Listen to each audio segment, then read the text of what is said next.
To begin a discussion about how the environmental problems associated with aviation should be addressed, a recap from my earlier entries is important to define the scope of these problems. International aviation is an essential part of the world's connectedness and global economic growth.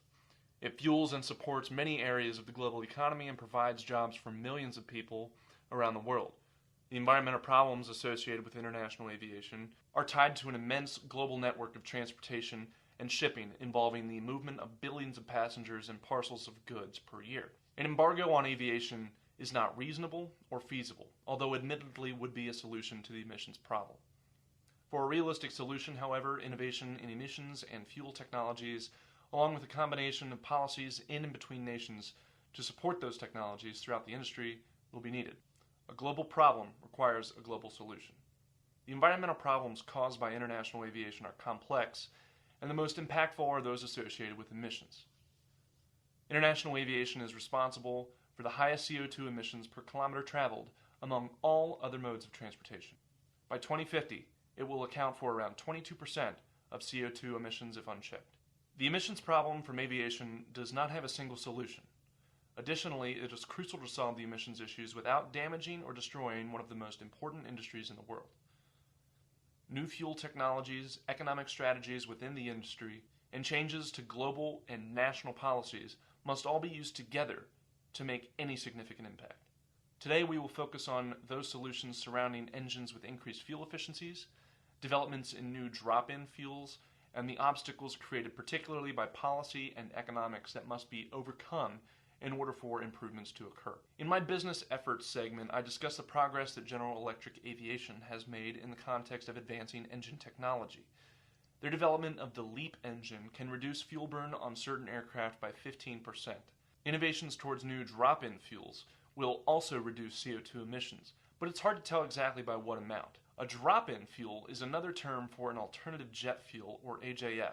It's one that could be implemented for use in current fleets without changing anything about existing aircraft engines.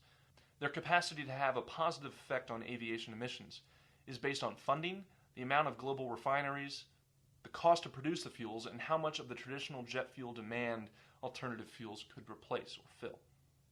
AJFs could reduce the lifetime emissions of jet engines by up to 68.1% by 2050. That's with the right amount of funding and the number of existing refineries by that point. Combined, engine innovation and alternative fuels could reduce CO2 emissions by amounts that would make international aviation a non-factor when it comes to climate change.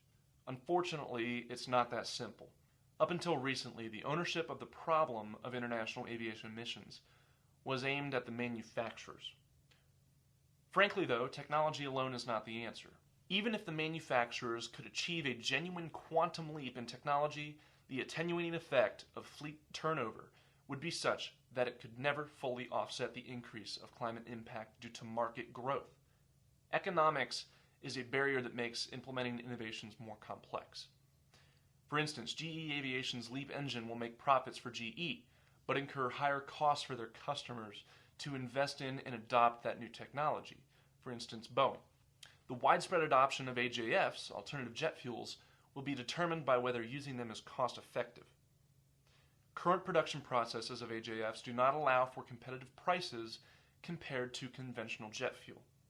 The production process of these fuels could not be easily or quickly adapted to a more cost-effective method. This means that it would not make economic sense for airlines to start adopting them at present, and that reality may not change in the near future. Policy is another and arguably the most important obstacle.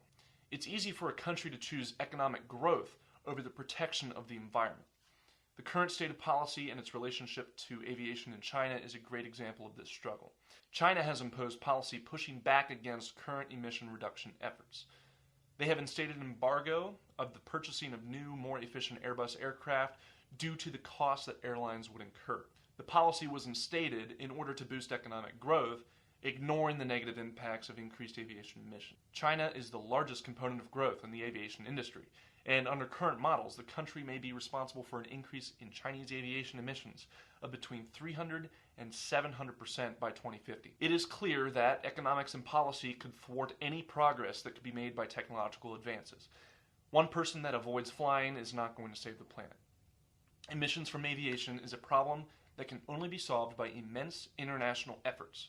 A real solution will require global, combined efforts in the development, investment, and widespread adoption of new technological innovations, changes in policy on an international and national level, and in changes to business strategies throughout the industry. Innovative technologies will get the job done, but not in any timely manner.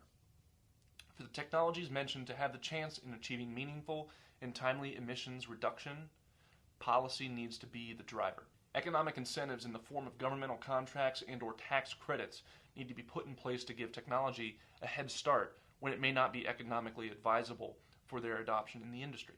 Globally, billions of dollars of funding should be allocated by national governments for the construction of AJF refineries so that they are more affordable and that their supply can fulfill a sizable percentage of jet fuel demand. Although challenging, this goal is an achievable one.